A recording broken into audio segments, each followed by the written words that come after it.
Hey everybody, welcome back to the channel. I just recently did a video on the top 40 job losses due to AI.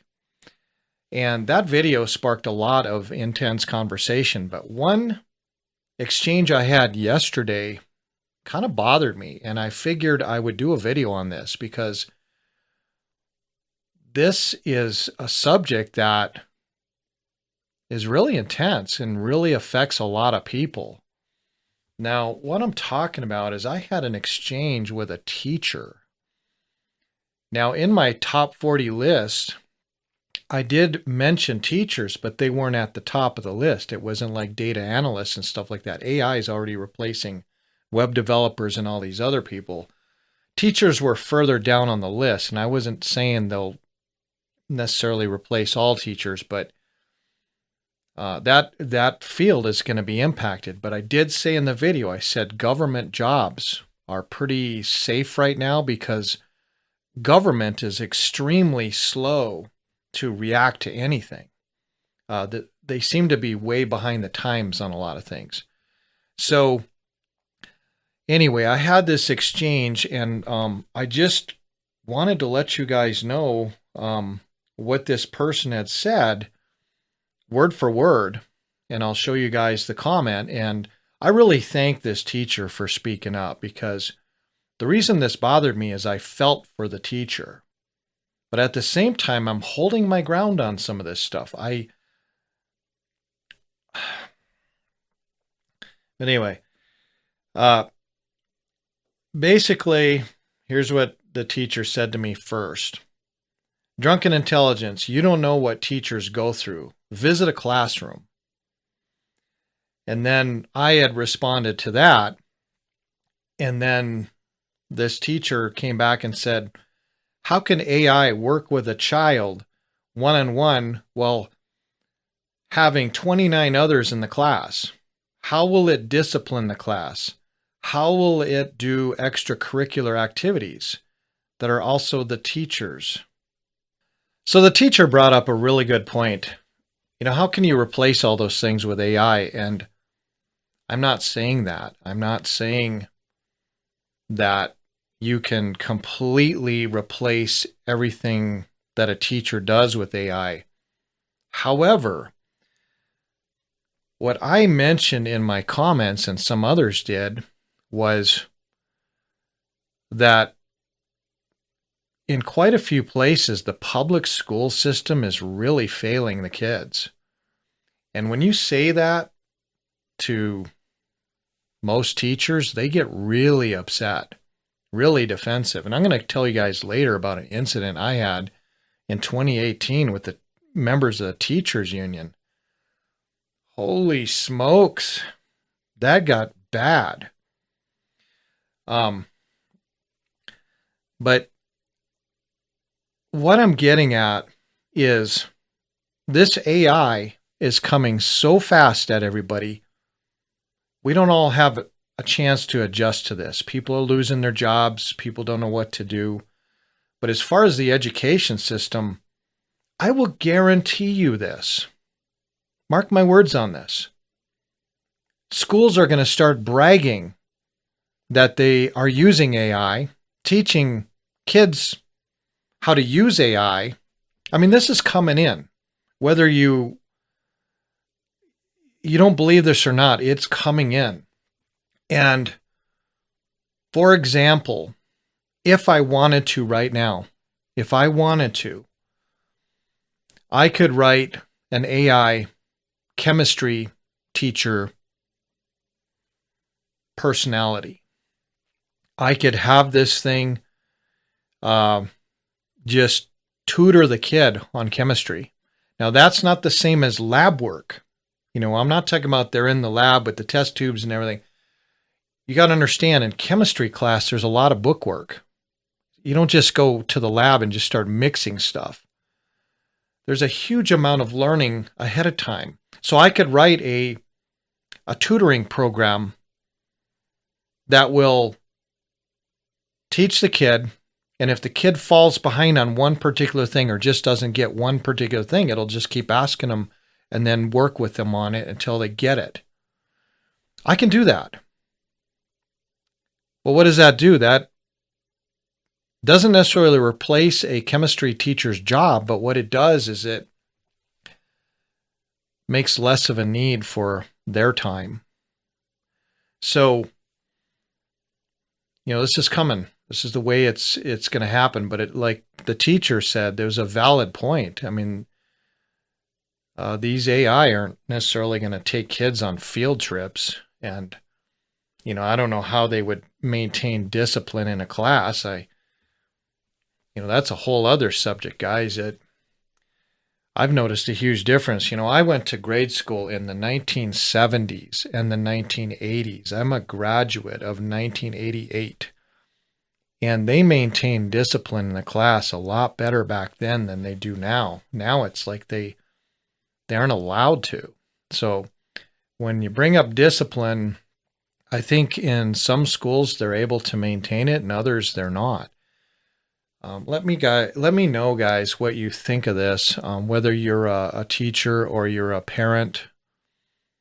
I'm mostly interested in hearing from parents and teachers because they're key in this conversation. If you haven't had kids and you want to take pot shots at this, it's not really your game right now. But I would say that this is a really tough subject because there really are a lot of schools failing.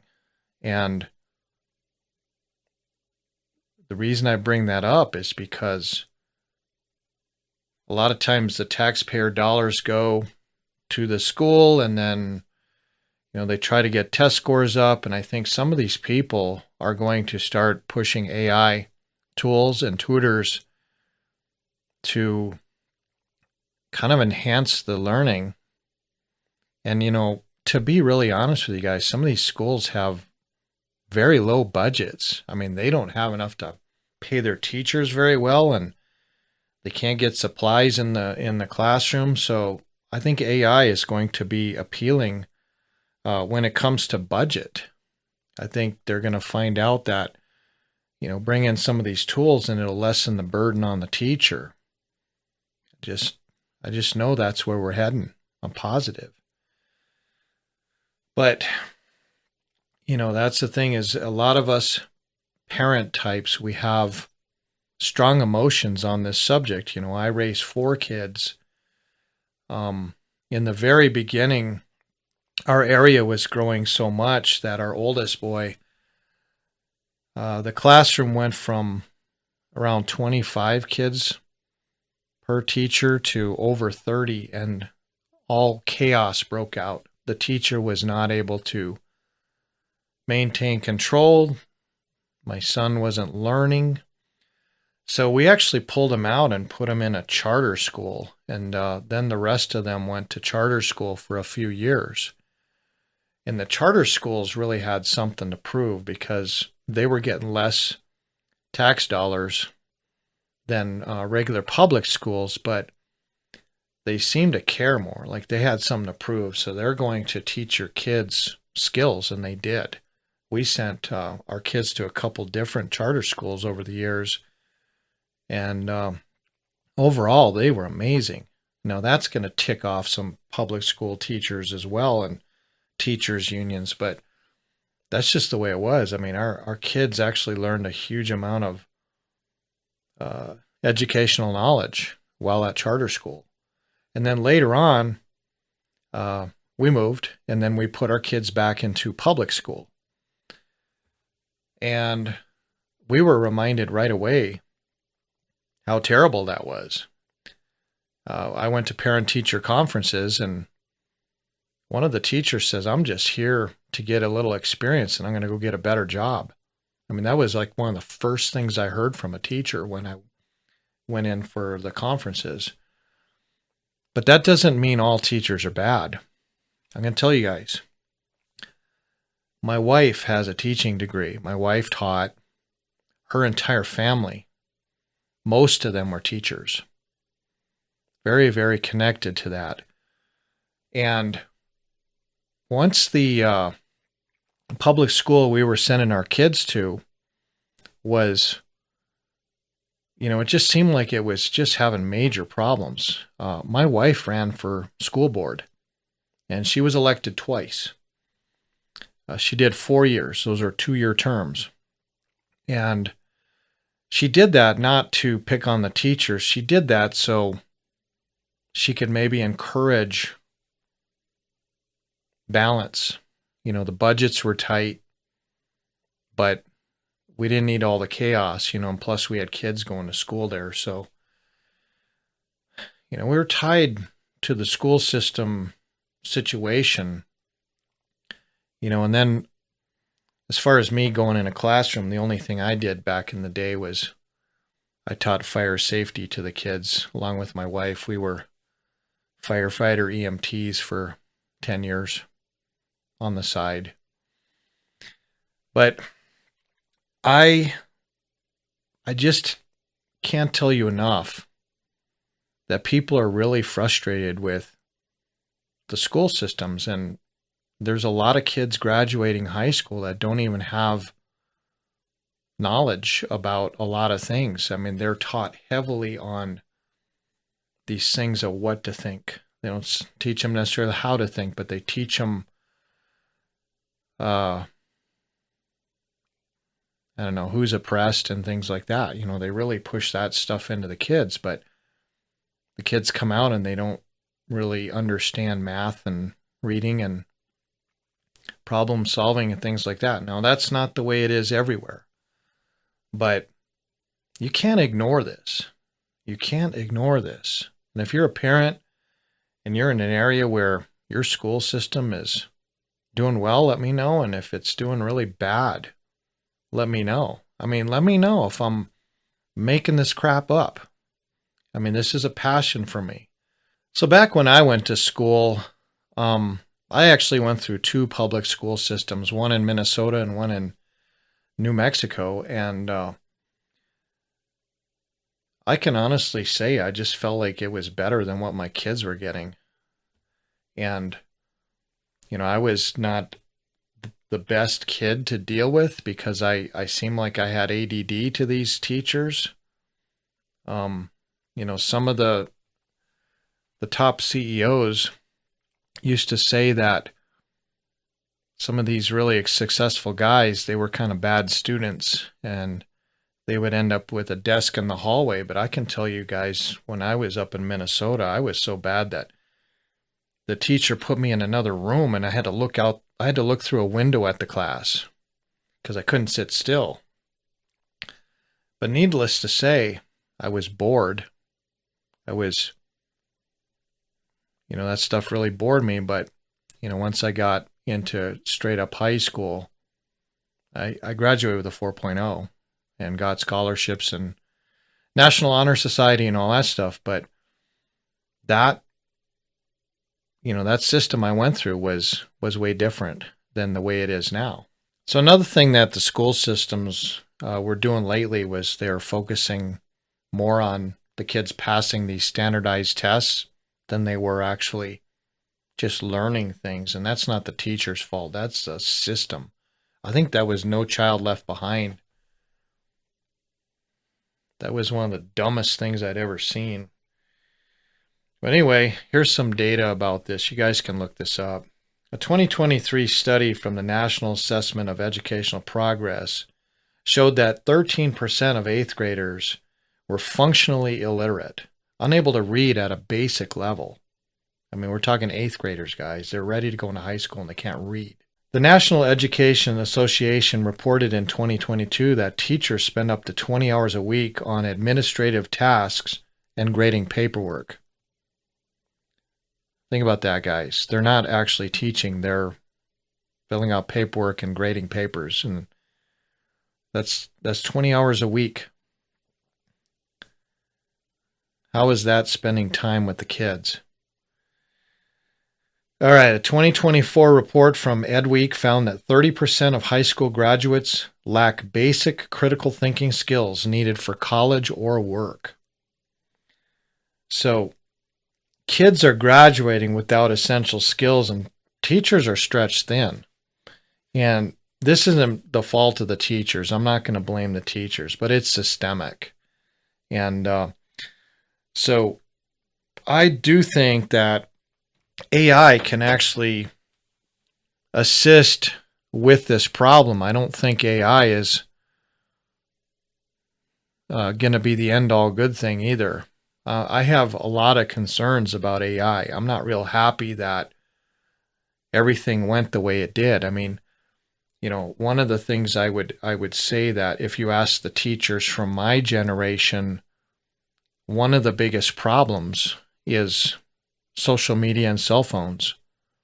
Nowadays, kids are just they have such a short attention span because on social media or when they get on their phone, it's just things are just blinking at them all the time, flashing at them.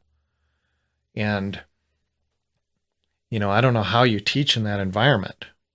But anyway, AI is going to come into the school. It's going to be brought in willingly. And there are going to be there's probably going to be individual workstations. I think they're going to use AI for tutoring because AI has the ability and the patience, unlike some teachers, to interact with a student and find out, kind of go to their speed. If they're slow or they're fast or they grasp a concept, let's move on. Or they don't grasp it, let's work with them on it. I think it's going to be brought in pretty heavily for that. But as far as maintaining discipline, I would say we don't want to go there because in the future, I don't know if they would have AI sit there and shock a kid with electricity or something like that. That would be terrible. But, that's not an issue. I think in some countries where they really try to control everything you do, I think there's going to become something such as what are called social credits, kind of like they have in China. And what's going to end up happening is, if you screw up, your social credit score will go down, and that'll impact you when you go to get work or purchase things or have certain freedoms. I mean, that sounds kind of scary, but that's where we're headed. I don't want to go there. Now, how does that apply to the kid in discipline? Well, if they go full on AI with the kids, that's how they would discipline them. They would they would reduce their social credit score and the parents. So they kind of put some of this on the parents that your kid needs to shape up or it's going to affect them. I mean, that's how I envision this happening, but that's off in the future. That's not right away. Right away, I say in the next 2 years, you're going to have AI in just about every classroom, except for the ones that, just are a total chaos. So tell me what you guys think. I'll mention really quick that thing I told you I was going to tell you about. In 2018, my son was set to graduate, my second son. And right before graduation, the teachers union in our state decided they're going to go on strike. So they did. And part of the reason they went on strike when they did is because they almost were holding all high school seniors hostage. Like they went on strike and the seniors literally could not move on to the next thing in their life until the strike was resolved. So it was kind of a problem, especially when you have kids in school and they applied to things and then they got accepted and they got a report. And then you got these teachers with this absolutely indefinite timeline on when the strike will end. So on social media, some of the teachers were kind of going off on a news article. It was a local news station. And I kind of jumped in and I said, I really need my son to graduate because he's got this, he's got to be at this place. And some of these teachers in this union, I mean, we have these ants here outside. I mean, I'm in Arizona, and we have these ants that are called fire ants. And if you touch their ant hill, they not only go absolutely berserk, but they run around violently and then they sting you. And they sting you with such venom, it really hurts for days. That was similar to what happened to me. I really wanted to kind of know when this strike was going to end. And they attacked me personally. They attacked my son. They made me feel like, who the heck are these people that are teaching my kids? Our kids. Who are these? What are these people? So even though, I'm pretty well connected with relatives in the teaching field, not a big fan of the teacher union. If you treat a person like that and you treat my son like that, my son didn't even have any part of this. He didn't even know about this. But, they were insulting him. These teachers were insulting my son, a high school senior who was graduating, trying to graduate. So, sometimes it sounds like I'm attacking the school system. It's, that's kind of the history I've got. It's part of the reason I get a little bit intense about it. And for those of you out there that have had a really good experience with your school system, I'm so glad you did. There are places where it is not going well. But, let me know in the comments. Hoping you guys aren't going to be extremely insulting to each other, but it happens. It happens. But, hey guys, I do respect teachers. I think the system's broken. Not everywhere, but at most places. And, keep teaching. Inspire those kids. See if you can mentor them and have an impact in their life in a positive way. Don't just make them hate themselves because of their skin color. I'm talking about teach them some skills so they can go off to college or not and come out and have a decent job and enjoy their life a little bit. So anyway, I know I know I stepped in it some more on this video. I mean, I thought I stepped in it before, but I probably stepped in it big time this time. So that's it for now. Catch you guys later.